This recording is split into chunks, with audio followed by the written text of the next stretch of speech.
Welcome into the CHGO Blackhawks Podcast presented by PointsBet.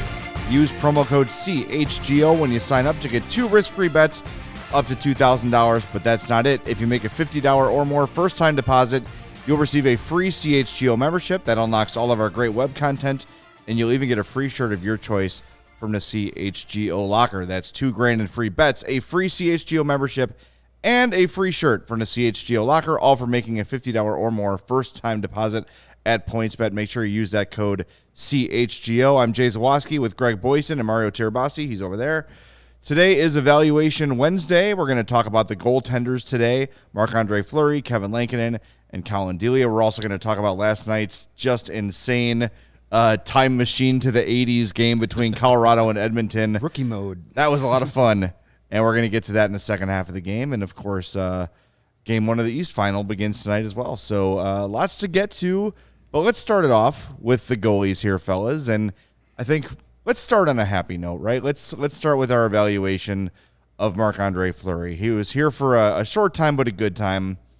And I think, you know, before we issue our letter grades,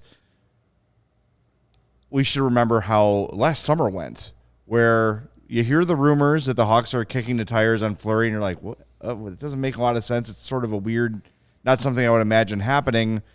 Then it happens, and then, what is it, like 3 or 4 days go by where Fleury has to make his decision, and then he decides to join a team, and all of a sudden, there are some expectations with the addition of Seth Jones, and people are starting to get excited about the Hawks again.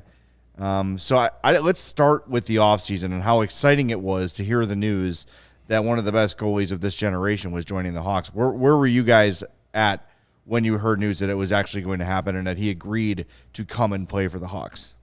I mean, I was coming off the idea that, you know, with the way things ended in Vegas, between the Org and Fleury, I thought he was going to say, "Screw you guys, I'm retiring." Like, I thought that was going to be it.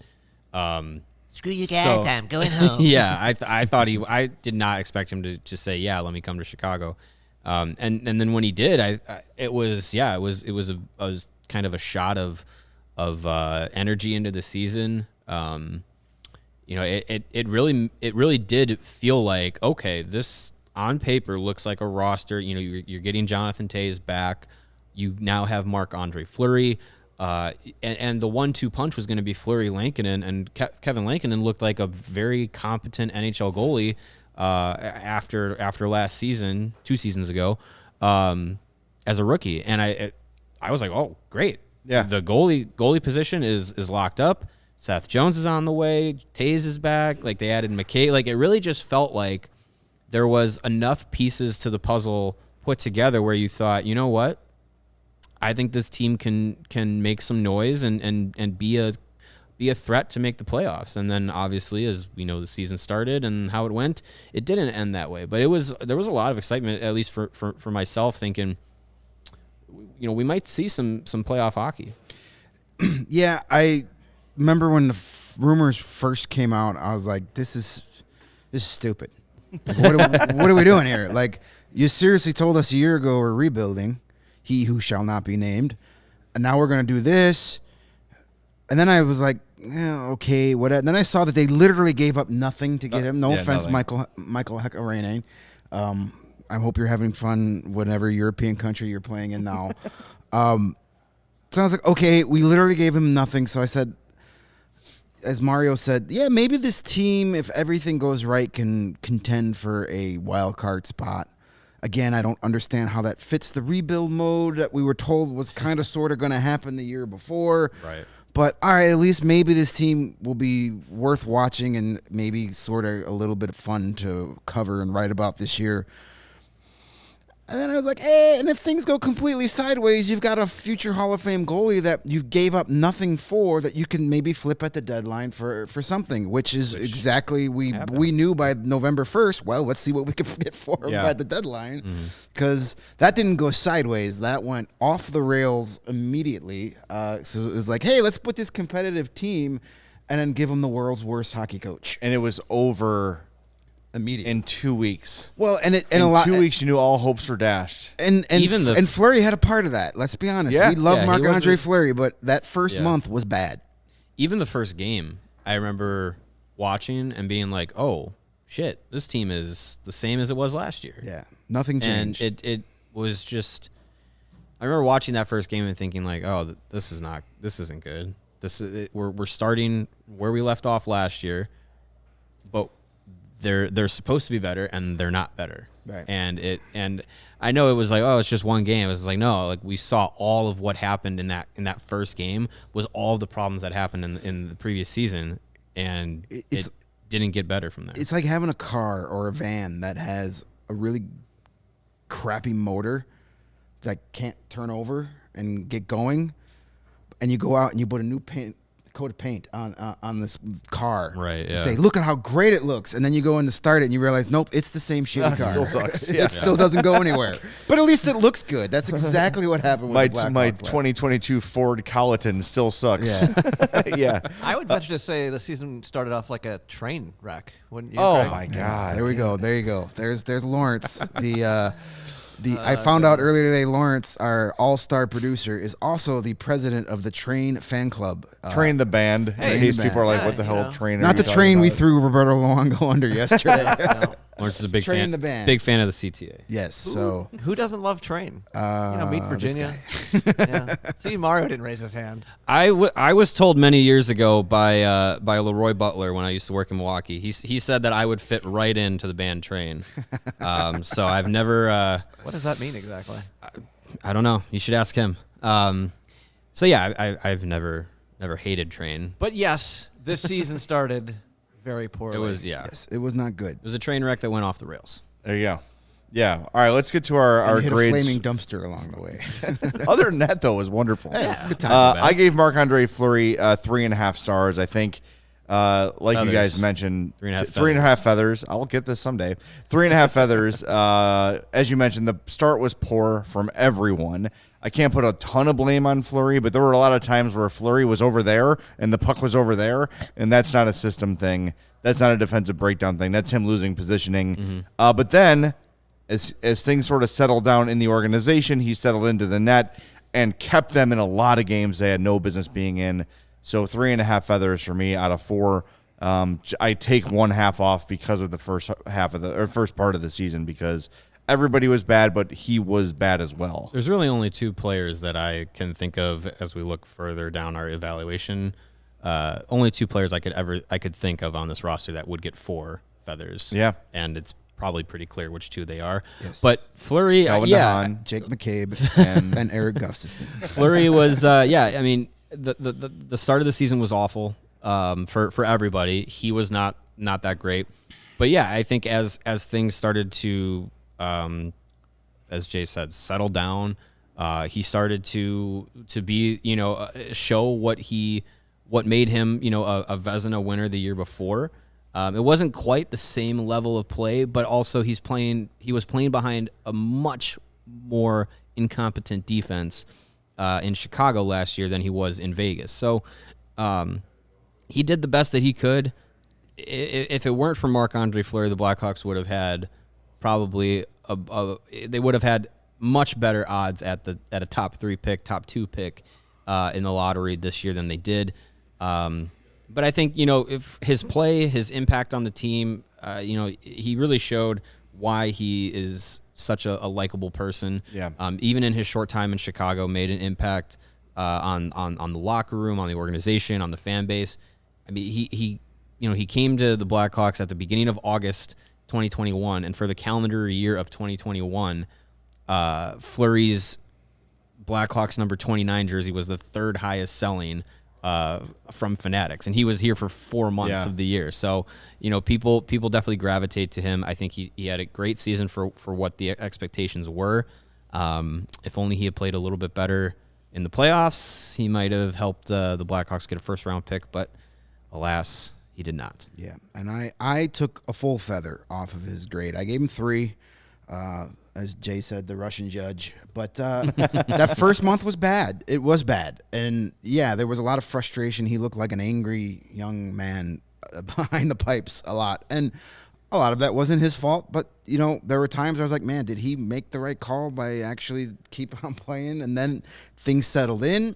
he was very good. The last 2 or 3 weeks he was here wasn't that great either, but again, not all his fault. The defense, as pointed out, wasn't great in front of him, and I think he was getting overused quite a bit down the stretch there for whatever reasons. Yeah, he you know, was. it was like, okay, this is our biggest trade asset. Let's not, then the final game before the trade deadline, he loses his glove, and it's like, what are we doing here? Yeah, let's not do that. So, and as Mr. Dud said in the chat, he didn't get us that first round pick. So sorry, I can't give you a half a star when you allow the St. Louis Blues to enter the second round of the playoffs. So sorry, half feather. I know. Come on, guys. We'll get to this. We'll get there. It's off season for us too. So to wrap it all up on Fleury, he finishes the season 19-21-5, 2.95 goals against, 908 save percentage. That's with the Hawks when he moved on to Minnesota, 9-2-0 with a 2.74 goals against and a .910 save percentage. So better in Minnesota as expected, but not a ton better numbers wise.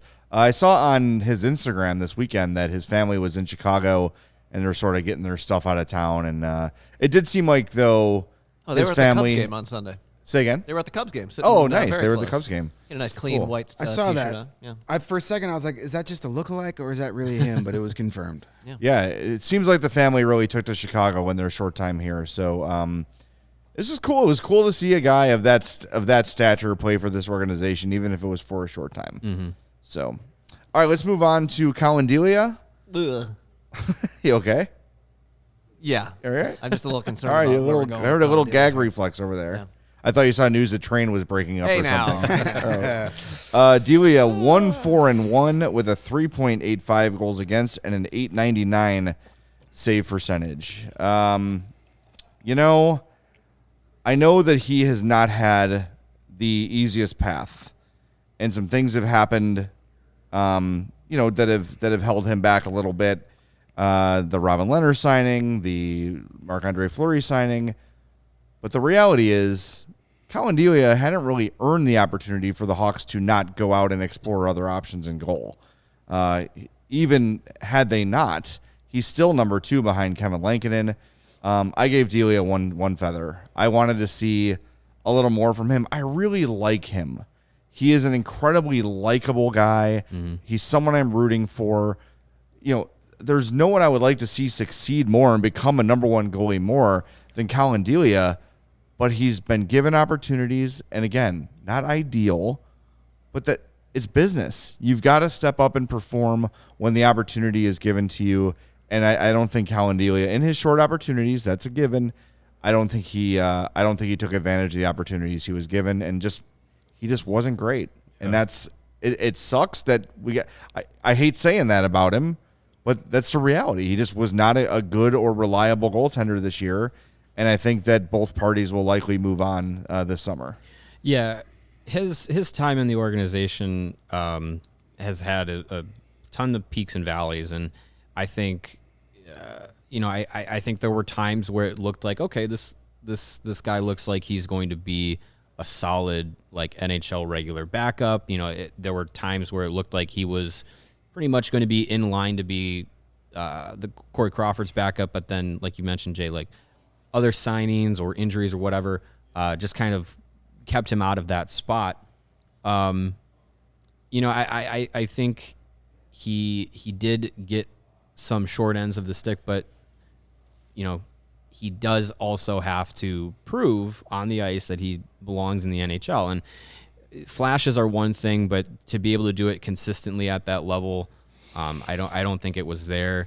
It's hard with going up and down from Rockford to Chicago, coming back and forth. Only, in the COVID season, the shortened season, only getting 5 or 6 starts when the goalie competition was open between himself and Malcolm Subban and Kevin Lankinen. It was open for the first, handful of games, but Kevin Lankinen just jumped out and took a hold of the position. Of starting position, and then Collin unfortunately was kind of left as the third man down. And when they had the taxi squad, there was really no opportunity to go to Rockford and play in meaningful AHL games. He kind of just sat with the NHL team doing nothing, and it's hard to it's hard to then jump in at the end of the season and be like, hey, here's a handful of games. And, it's a tough situation. But in the times he's looked good, it was good, but there wasn't the consistency there. So I gave him 1.5 feathers. I think it's just a little bit under expectations for me. And, I out of the goalie situation that the Blackhawks are going into this offseason, I don't see him coming back. I think it's probably best for him to look at other options. And, there might be another, there's probably another team out there that could give him a better opportunity to be, to have a shot at NHL regular ice time. But, I don't know. I don't think Chicago has the investment in him anymore. Yeah, and we just before I give my brief words on Delia, Games and Roses, we see your questions about development. We'll definitely be tackling that before the end of the chat, so hang tight.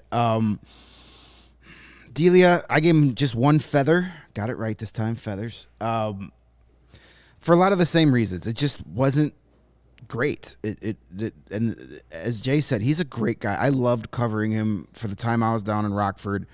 Interesting guy, very likable, great guy off the ice. Mm-hmm. Just there hasn't been the progression that you would hope to see out of a guy like that over the last 3 seasons.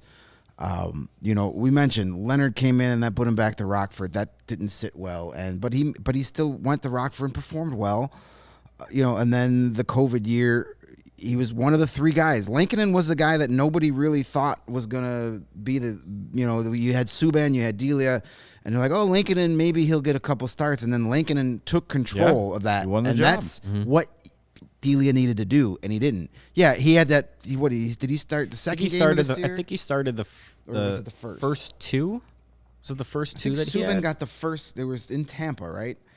I think Delia got one of those 2. They played Tampa, Florida in the first 2 Didn't they games. all give up 5 goals? And it was like 6-1 and 5-1 or something like that. I remember Delia made some really bad play where he was way out of the net and tried to pass the puck and served up a pizza, and it was just like.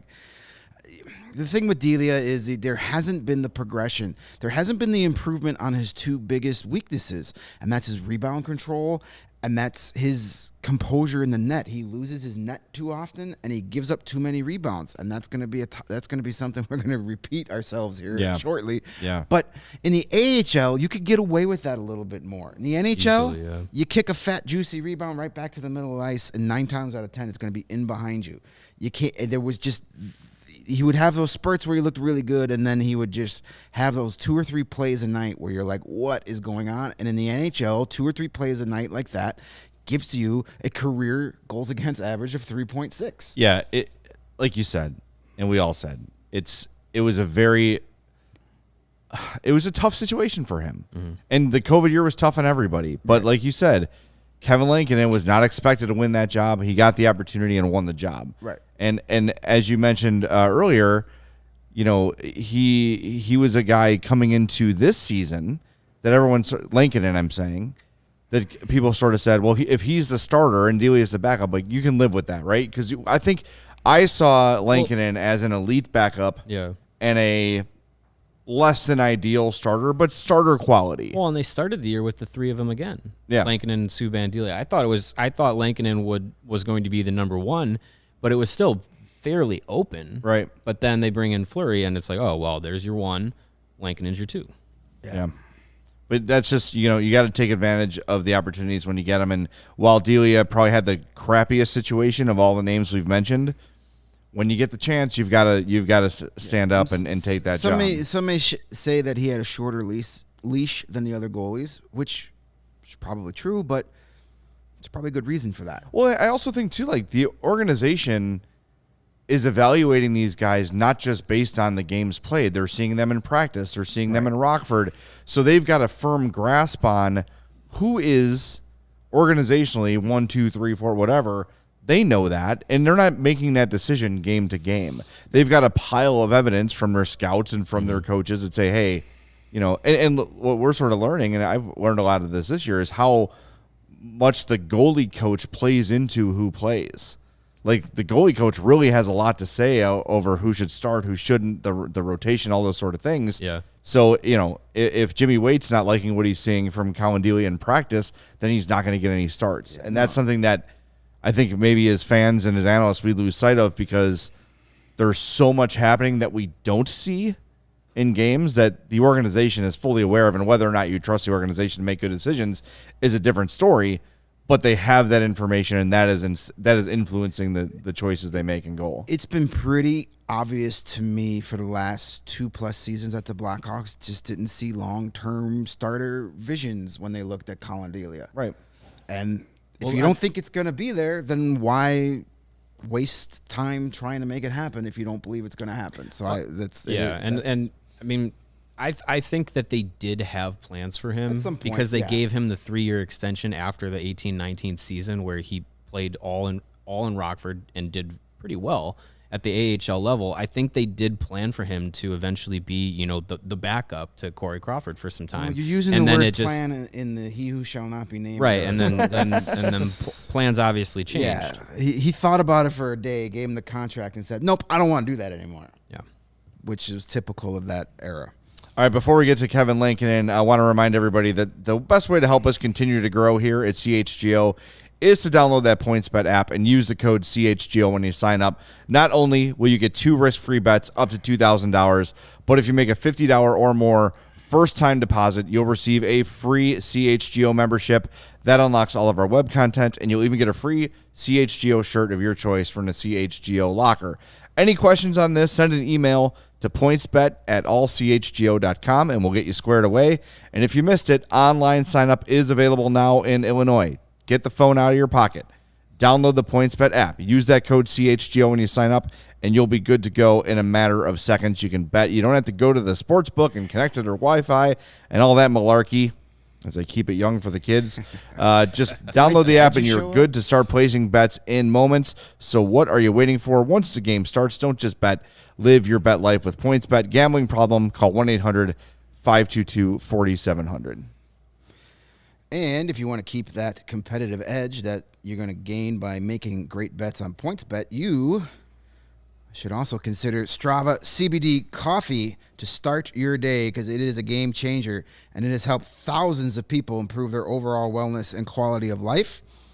Strava delivers delicious, fresh roasted specialty coffee infused with organic broad-spectrum CBD. That CBD from hemp doesn't make you high or hungry, but it does offer real benefits that can help you, such as feeling alert and without the jitters you would get from your normal strong cup of coffee. You're going to be able to live your day more balanced with less anxiety and fewer aches and pains. And who doesn't need less of all that stuff, all that malarkey? Plus, including CBD in your daily routine. Don't encourage me. Can even help you enjoy more restful sleep so you wake up feeling your absolute best. And the best part is that Strava is all about quality. Everything is small batch. It's fresh. It's shipped directly to you. It's delicious coffee, and it comes with the concentrated full spectrum CBD for those looking to add those benefits to your daily routine. And also, CHGO listeners can save 25% off their entire purchase every single time by using the promo code CHGO25 at checkout. That's 25% off your order at StravaCraftCoffee.com, STRAVA,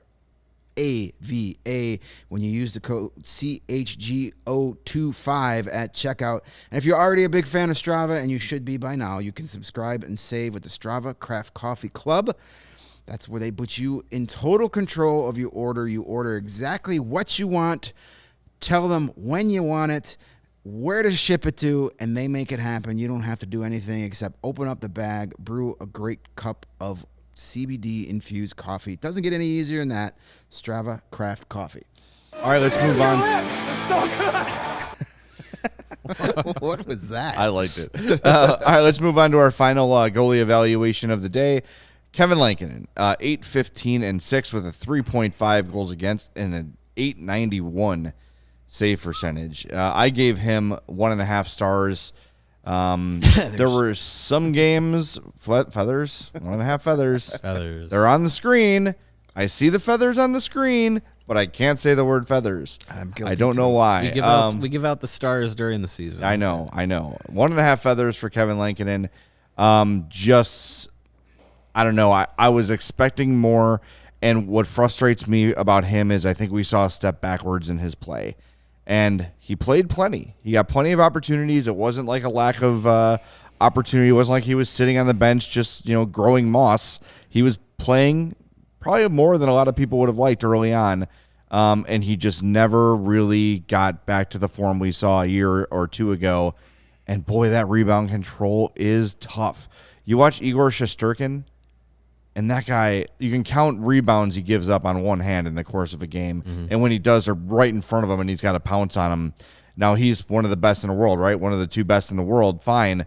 But if you're kicking out fat, juicy rebounds every time there's a shot on you, all you're doing is creating more work for yourself, more work for your defense.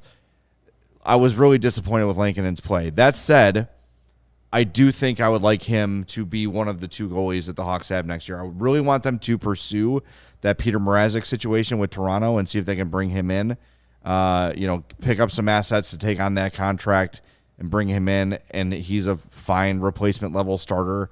But I would like to see Lankinen get another chance, because what I saw the previous 2 years showed me that he's got something. There's something there with him. I really was disappointed in the steps he took backwards this season. Yeah, that's why I gave him 1.5, is just because I the expectations that I had for him, I thought going off of last season where he stepped out as a rookie and really showed that, hey, like he can play at an NHL level pretty consistently. I thought that we were going to get more of that this year, and it just wasn't there. He did deal with an injury that I think, he had a hand injury that I think played into the back half of the season. Some of his issues, I remember we would watch games and, he would get beat glove side, or there'd be, a save that he would make to his glove side that he would defer to blocking with his blocker instead of trying to catch it. And it just seemed like he didn't have any confidence at that point to make those kinds of saves. And yeah, the rebound control was awful this season. And I do think he is going to come back next season. I have a strong feeling that that's going to be one of the plans that the Blackhawks have. It's obviously not something that makes you excited, but it's something that I think that they're going to do and give him another year to either say, hey, like can you find that form again, or are we just gonna ride you out for the year, probably be in the lottery again, and move on from there in the goalie situation. Yeah, and I gave Lankinen just the one feather. A lot of that is based on preseason expectations to what the final product was. Yeah, and fair. He looked like he was going to be, at least a 1B kind of starter after last year. He came onto the scene, was really good, and then tapered off as the season progressed, which is natural. More video gets out about you, people make adjustments, all that stuff. And then this year it was like, okay, Kevin Lankinen's going to be the starter, and then here comes Marc-Andre Fleury, and he's going to be the backup, which is fine. But he never got into a rhythm. Mario mentioned that injury. I really think that affected him. I don't think that catching hand was ever healthy towards the end of the year. And as you mentioned, there were plenty, he was just using that blocker way too much and kicking it out. The rebound control. A blocker is an automatic rebound. Yeah, I mean, especially when you're using it across your body and doing this, trying to punch it away. Yeah, he fought the puck. He had trouble staying in the crease. He had no confidence, zero confidence that last 6 weeks of the season. And we talked about that with a player like Dominic Kubalik. As soon as you lose that confidence, even Kirby Dach, especially at net, man, when you're fighting that puck, it seems half the times he didn't see it until it was on him, and that caused a lot of the rebounds because you can't absorb something you don't know is coming. Yeah. Just fundamentally, just a really poor season for him. But as you mentioned, I would be absolutely fine with him coming back next season. There's nothing to lose. Well, yeah. Goaltending should be the lowest priority for this upcoming season for the Blackhawks. Yeah. There's no reason to really panic about goaltending right now. That can lead us to something we talked briefly about development. I mean, we saw Arvid Soderblom had a really good year in Rockford, had a couple starts with the Hawks out of necessity. Wasn't great, but, thrown into the fire due to injuries. Soderblom is a guy that definitely keep our eyes on. Yeah. Definitely some potential there. Not a guy I want in Chicago next year. We talk Games and Roses and AJ also talk about development. Yes, they need to start developing goaltending now. Right. That was something he who shall not be named never wasted any effort or energy into. Yeah, Corey Crawford. Correct me if I'm wrong. That was a Mike Smith pick. Yes, it was. Yeah. So was Duncan 2002. Yeah. 2003. So was Duncan Keith, Yeah. but let's put all the flowers at the feet of Dale Talon. Right. But like all the other goalies they brought in, Niemi was a free agent. Darling was a free agent. Emery was a free agent. Hobby Bulin was a free agent. Marty Turco was a free agent. So everything they tried in Leonard, goal. Fleury. Yeah, they never did. Crawford was the only one they developed. And it took forever, which Right. isn't a bad thing. Well, Goalies take time to develop, but that's kind of the time. path they need to do with a guy like Drew Comezzo is their prize prospect right now. We shouldn't even be talking about him as far as him and the Blackhawks for another 3 seasons at least. Like, take your It'll take some time, yeah. You got Soderblom. Don't rush him to the NHL. Let him be the guy in Rockford next season. He was really good this year. Let him develop with those young players down there. Jackson Stauber out of Providence is the guy they signed towards the end of the season. Mm-hmm. He'll be in the AHL next year. Stauber, Soderblom, let them develop. Don't even let them think that they have a chance to come to Chicago. There's no reason to rush your goalies. Bring back Lankinen on a 1-year prove-it deal. I love the Peter Mrazek idea. Toronto wants to get rid of that contract. Pull a move. You know, we're in the position now where we could take on a bad contract and take one of your prize prospects or a good draft pick.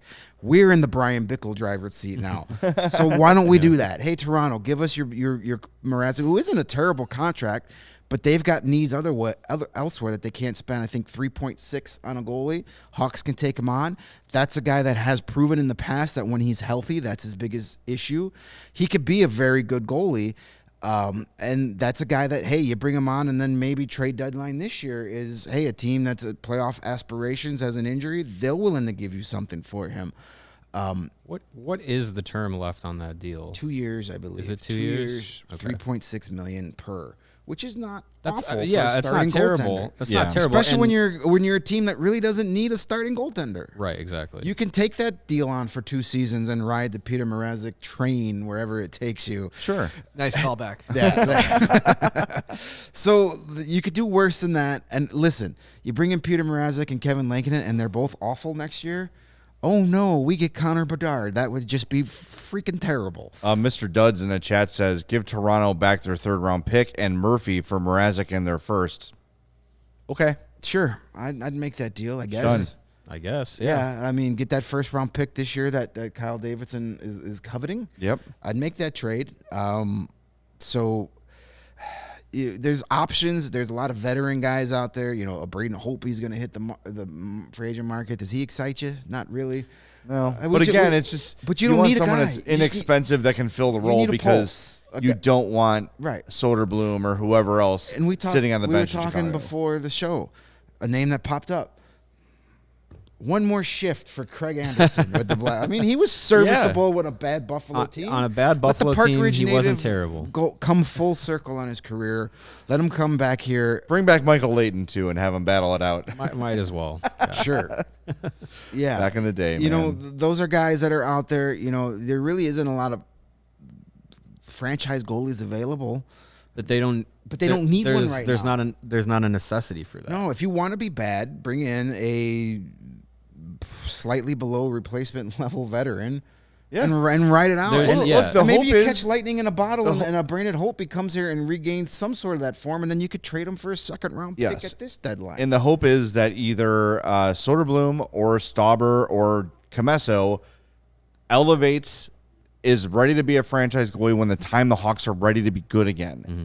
Then you don't have to worry about signing a free agent goalie. Right. You've got goalies under contract that can play. You got your next Corey Crawford that's developed and ready to go. And you know what? Here's what I think. You know, to kind of make an NFL comparison here, a lot of NFL teams will draft a quarterback every year just so they have quarterbacks.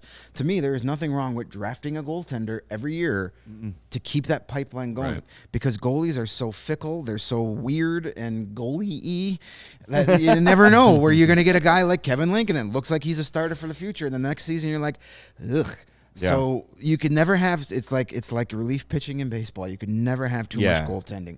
So if Kyle Davidson wants to draft a goalie in the 4th, 5th round for each of the next 4 or 5 years, I'm all for it. Yeah. You got to develop from within. Look at most of your goalies that win Stanley Cups. For the most part, they're guys that are developed.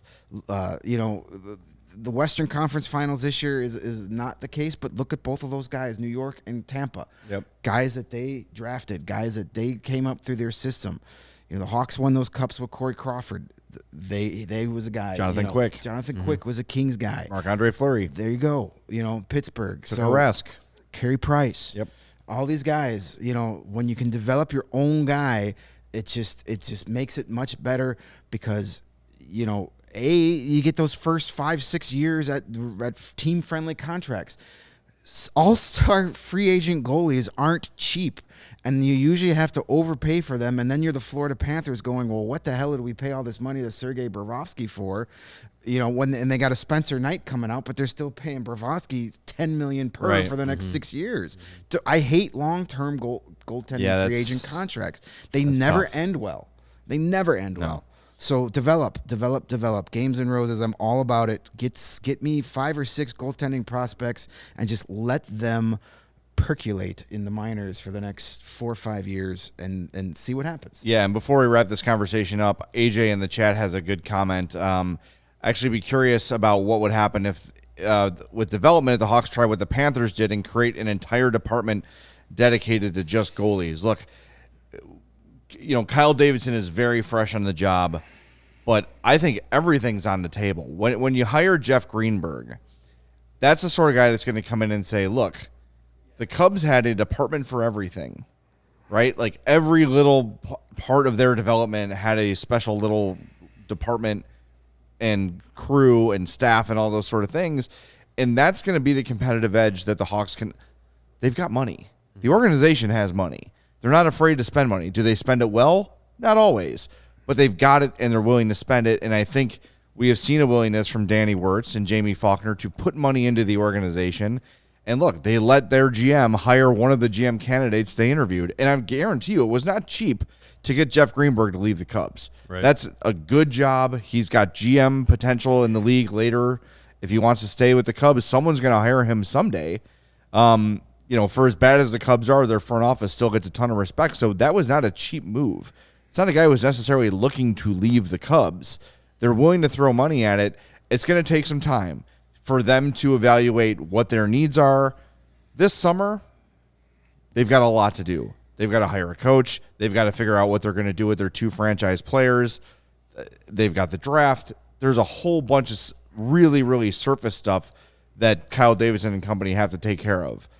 As the years go on, you're going to start to see those additions made to certain departments, and I would love to see a goaltending development department. And whether or not Jimmy Waite leads that or if they find somebody else to do it, I don't know. But it's something that the organization is not. Stan Bowman, he who shall not be named, was good at finding goalies in the rough, your darlings, etc.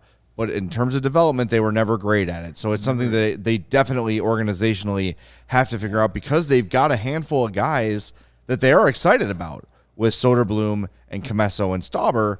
Now you need people in the org that can actually get them to reach their potential, and they have not had someone like that or people like that in a long time. Yeah, it was, for years, Corey Crawford just, put a blanket over the problem of not having any goalie depth. And yeah, you throw in free agents here and there that pan out. That's great, but the lack of developing anything is why we're at the place that we're at now. Right. There's no one in the pipeline besides Drew Comesso and maybe Arvid Soderblom who you can get excited about and be like, hey, they have a future potential of being a starter in the NHL. They don't have anybody, and you can't neglect a position like that for how long they did and expect someone like Corey Crawford or Robin Leonard or Marc-Andre Fleury to cover up that problem for as long as they did. And even towards the end, Corey Crawford started to decline a bit.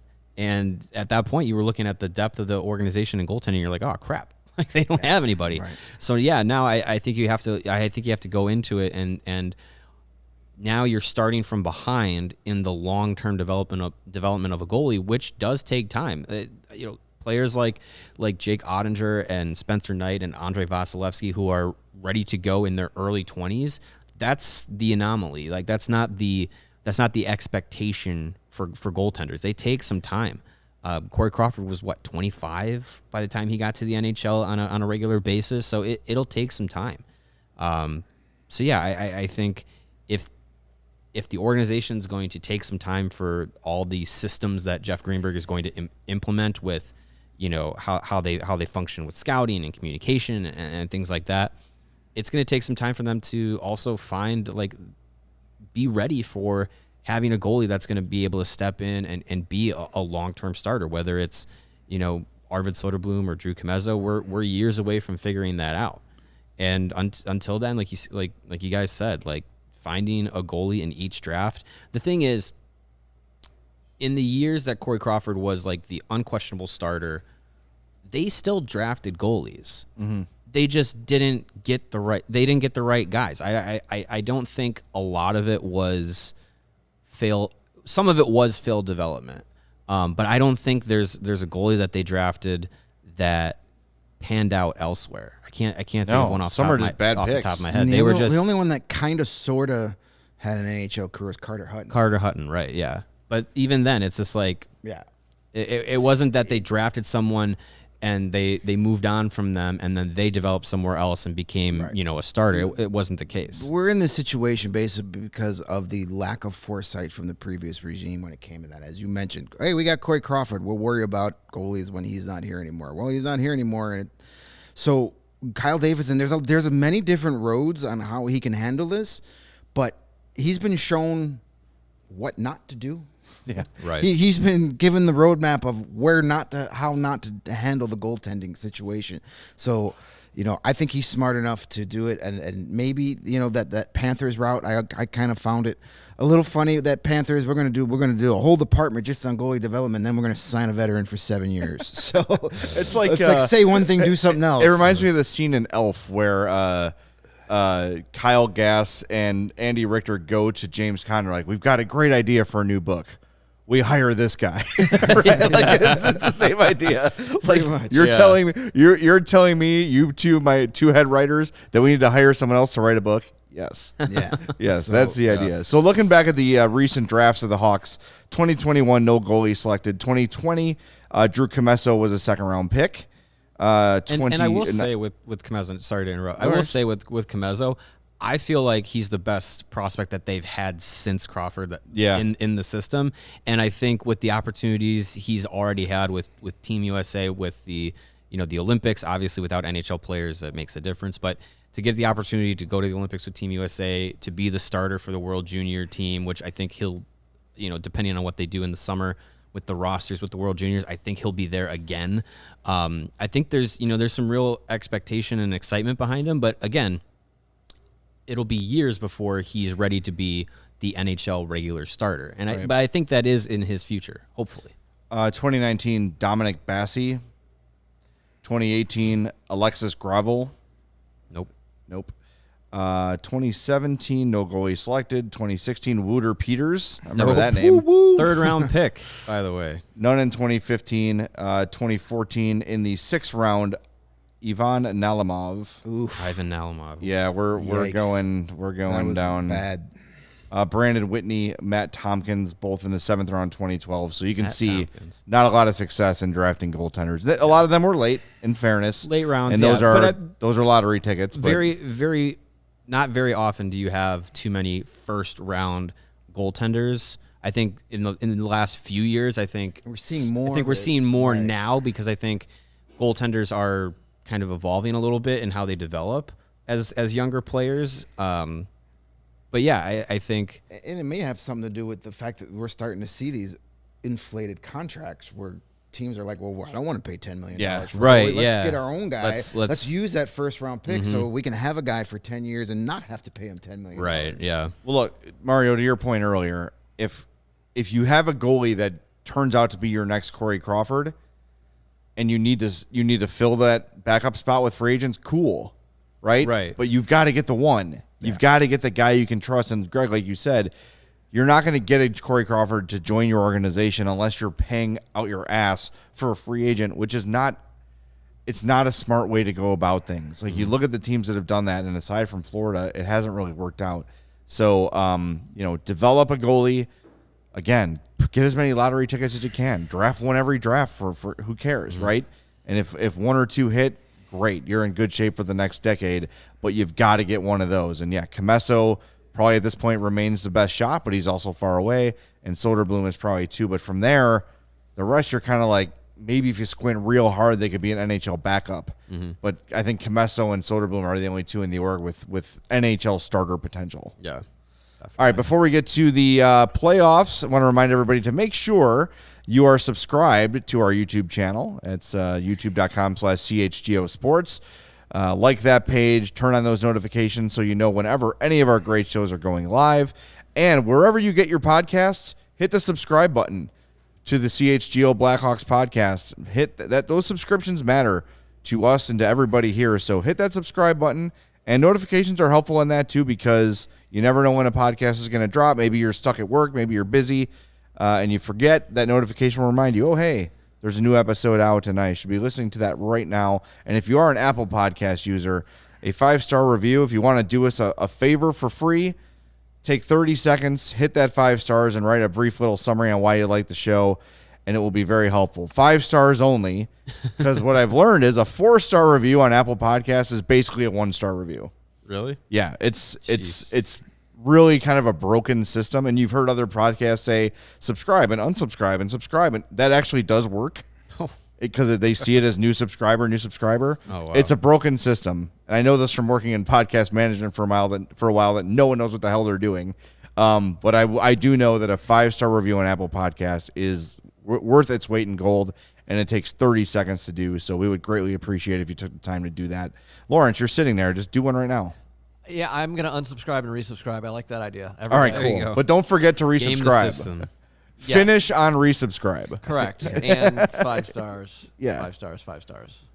All right, well, last night we were treated to just a delightful hockey game. The Avalanche win 8-6 over the Edmonton Oilers. Game 1 of the 1987 Campbell Conference unreal. Finals. Like, it was good to see the maskless goalies out there again, and the actual sweaters, like the wool sweaters. Yeah. Oh my God, what a game! Just exciting. And I was checking in. I actually watched the game when I got home from softball, but I checked in during between innings. I'm like, oh, Colorado's up 6-3. Like, this is in the bag. This is gonna be a quick series. Then all of a sudden, like, oh my God, Edmonton came back, and just, I don't even know how you evaluate a game like this. All I know is it's a crap ton of fun. There's a lot of skill on the ice, tons of really fast and exciting players. That McKinnon goal, where he just like burst through the middle, unbelievable. And then the Makar offsides play, weird. We should have a conversation about this someday. But I think, like, if you carry the puck in, and the offside guy comes back and then re-enters, you should be able to continue the play. I thought that's kind of how. But you can't. I'm saying you can take the puck. If there's a guy over the line, you should be able to take the puck over as long as he's heading back, and then re-enters. Okay, that he can't stay in the zone. Right. He has to. Once you enter with the puck, he's got to leave the zone to come back in. He has to tag up no matter instead what. of blowing the plate in. Yeah. Well, that's a July topic. Yeah. When we rewrite the rule book, Yeah. we'll make a note of that one. Yeah. I just want to say though, again, like, another 3 points for Cale Makar. And 4. I think it was officially 3 at the end of the night. Did they take away? they took one Doesn't away. that take away that fun little stat that I saw about him being the first Colorado defenseman with 2 4-point games? Yeah. Not like he's not going to get another 4-point game in this series. So. Yeah, 1 goal, 2 assists. He's a +3. Okay, they took away 27-16 of ice time. Wow, offensive defenseman. He also had 4 block shots. Led the team in block shots. That dude, I've said it before. You guys have said it too. When his career is over, he's going to be considered one of the best to ever do it. He's going to be this generation's Bobby Orr. Yeah. And that sounds like a huge leap, but it's not. Watch the kid play. He is revolutionizing the position. In an era where it's already been revolutionized. Yeah. He's taken it a step further. So you got your offensive-minded defenseman And then there's Cale Makar. Yeah. Like he's taking it to He's a like whole another new level. forward. It's a whole nother. Yeah, It's like having Patrick Kane play really good defense. it's a whole different level. It's yeah. Patrick Keith, yeah.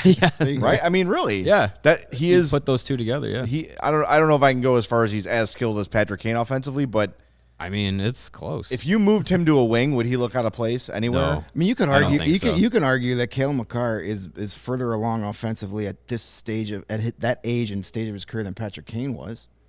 Potentially, Could yeah. make that argument. I mean, you don't, as a defenseman, you don't score 28 goals Not by accident. accident, no. Yeah. So I think, That's yeah, he's an incredible player. Just the speed to his game, the creativity offensively, and yeah, I mean, when you think offensive defenseman, you always kind of think, oh, defensively, deficient. Not the case. no. He's so good at getting the puck out of his own zone, and that is what it's all about. Exactly. He gets that puck and it's gone. I mean, it's amazing to watch what he does before he even gets in the offensive zone. I mean, he's able to be as good as he is offensively because he gets it there so quickly and out of his own zone. You can't be a great offensive defenseman if you're pinned down in your own end all the time. Right. So, That's when it becomes a deficiency. yeah, exactly. So that was how funny is it that Mike Smith has been yanked from game one in all three of these series? It's a trend. That is impressive. Yeah. It's hard to do, but he'll come back and he'll have that rebound game. He had it in LA. Right. He had it against the Flames, but these aren't the Kings or the Flames, man. Like I was hosting my Tuesday night trivia nights in Edison Park last night, but I had the game on my iPad next to my laptop running the trivia game. And it was like I would see, oh, man, the Oilers scored. And then I'd read the question, and I look back and go, wait a minute, did he just give up a goal? And like it seemed that every time the Oilers scored, 30 seconds later, there's Nate McKinnon scoring again. And then that offsides play where they allowed a goal, and then Edmund ties the game in the final minute of the period and then allows the goal right before the end of the period, and then they have to give him a power play to start the second period, and they score on that. Yep. And I thought it was over. Yeah. So credit to for the Oilers for I mean, if there's been one word for them this entire postseason, it's been resilient. How many times have they fallen down 3-0 and they win the game? Like that happened in that Flames series a couple times. They have been, but when you have Connor McDavid You can on do your that. team, Yeah. you are never out of a game because that dude just Draisaitl, says, jump on the back of my 97 jersey. I'm going to just do the most ridiculous thing you've ever seen. Yeah, and we've got to give some credit too to known Pudwack Evander Kane, 13th goal of the playoffs last night. It's crazy. I mean, you can give his teammates credit, but it was not assisted by McDavid. That was Nugent Hopkins and Yamamoto on that. He has found his place, and I think you go into a locker room. He's found his next bridge to burn. Yeah, right. You go to a place with Connor McDavid, and look, we all sort of joke that he's got no personality, but he's got a presence. Yeah. Right? Yeah, And you walk in that people- room and he's like, do your job and shut up. Mm-hmm. I'm going to get you the puck. You're going to score goals and we're all going to be happy. Okay? Stay out of trouble. Let's try to win a Stanley Cup. And I am pleased, at least through one game, that Edmonton was able to hang. They were able to stay in the game and compete. I hope this is a nice long series because it's a lot of fun. Yeah. It's a lot of fun. And could you imagine if the Oilers knock off the Avalanche? That would be unbelievable. I mean, to have Be a second not round only a Canadian market, but also McDavid in the Cup final. Yes. I mean, that's something the NHL has, I'm sure, wanted and definitely needed since he got into the league. They needed to have the best players playing and at the best at the highest levels. And getting McDavid in a Cup final is like, I mean, we saw the stat today about ratings being up. And having him on a TNT and an ESPN in America is huge. Cup final is on ESPN this year, right? Yeah. Yeah. Yep. Imagine a best of 7 series for the Stanley Cup, and you got Connor McDavid. Like even in America, there will be eyes on that. Yeah. I mean, TNT put this thing out you shared with us this morning. Their ratings have been, they keep going up and up, and they're much better than they were on the NBC network the last couple of seasons. And now you got Connor McDavid spotlight on, and you got Cale Makar and Nathan McKinnon and Leon Draisaitl on TNT getting record ratings. That's huge. Here's for the the future of this sport. Here's a TNT release. NHL and TNT's Round 2 coverage averaged 1.4 million viewers, up 29% versus cable Round 2 coverage in 2021, and is the most viewed Round 2 cable coverage since 2014, 1.5 million viewers. Playoffs to date, Turner Sports' coverage of the 2022 Cup playoffs across TNT and TBS is up 44% versus cable-only coverage in 2021 and up 17% versus cable-only coverage in 2019. So they're doing a hell of a job. I think TNT is knocking it out of the park. And I guess say Turner more specifically, they're knocking it out of the park. And, to get McDavid on the Stanley Cup final stage on ESPN would be huge for the game. And as we said yesterday, there really isn't a bad outcome here. No. Any way you shake out the Stanley Cup final. Stanley Cup final is going to be really good this year, regardless who's in it. Yeah, if you got Colorado, you've got Nathan McKinnon and Cale Makar. Edmonton, obviously McDavid and Draisaitl, and Evander Kane's I don't know if you want to call it a good story, but an interesting story. Tampa Bay looking for their third in a row, and the Rangers with all that star power and being an original six team from New York. There is no bad scenario here, but to get McDavid in the Cup final, I think would be the ideal scenario for hockey. I don't know if it would make for the best series, but it would have the best player on the biggest stage on the biggest sports network in the country. It's having LeBron James in the final. Yeah, Yeah, it is. It's having Tom Brady in the Super Bowl. I think if the NHL from a ratings standpoint, or from a not ratings, NHL from like storyline standpoint, I would think that they'd be rooting for like Oilers Lightning, like Lightning going for the three-peat. That's something that hasn't been done in the modern era.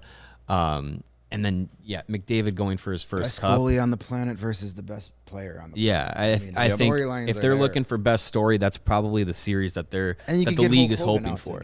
And you get Hogan, brother, go for three, brother. Can we talk about how Koskinen took the loss last night because he came in and gave up one goal? That's rough. rough. That's rough. That's unfortunate. That's how it goes. Thanks, Mike. Yeah. All right, tonight, Tampa at Rangers. Rangers have home ice in this series. 7 p.m.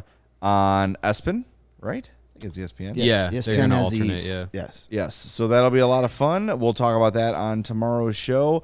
Remember, Thursday is Throwback Thursday. Greg, what do we got on dock for everybody tomorrow? Well, we are Kirby going Doc. Colton Doc. Did I say on dock? Yeah. I said on dock. I meant to do that. right. There you go. That Yeah. was a hockey joke. We're actually going to have some fun. We're going to do like a 2-week deep dive into the 2009-2010 season, because a week from tomorrow, June 9th, anything important happened on June 9th? Anybody remember where they were? I believe June I was 9th, crying. 2010. I was at home. Well, this week, tomorrow, we're going to spend the day reliving the 2009-2010 regular season. And then next week, June 9th, we will do a deep dive into the 2010 postseason, of course, culminating with that overtime goal in Philadelphia that nobody saw except Michael Layton. Well, he didn't see it because he would have stopped it if he saw it. So 2 weeks in a row, back-to-back, all about the 2009-2010 season, wrapping up on the 12th anniversary of that Stanley Cup victory, Wow. talking about just an incredible year that was. And we're going to start it tomorrow at 11, recapping and getting into our favorite memories of the 2009-2010 season. It was a special one. I remember some of those games like they were yesterday. Yep. Cannot wait for that. Greg knocks it out of the park with all the Hawks history stuff. Make sure you're subscribed. Make sure you're a member at allchgo.com. Join our community. Get access to all of our great written content. We're going to publish our goaltender evaluations tomorrow morning. We've got Throwback Thursday tomorrow, and there's always a companion piece to go with that. And every team is covered. Bears, Bulls, Sox, Cubs, Sky, Fire, Red Stars. Red Stars. Who am I missing? That's it, right? And the Hawks, of course. So become a member at allchgo.com. It's worth every penny. Ad-free content.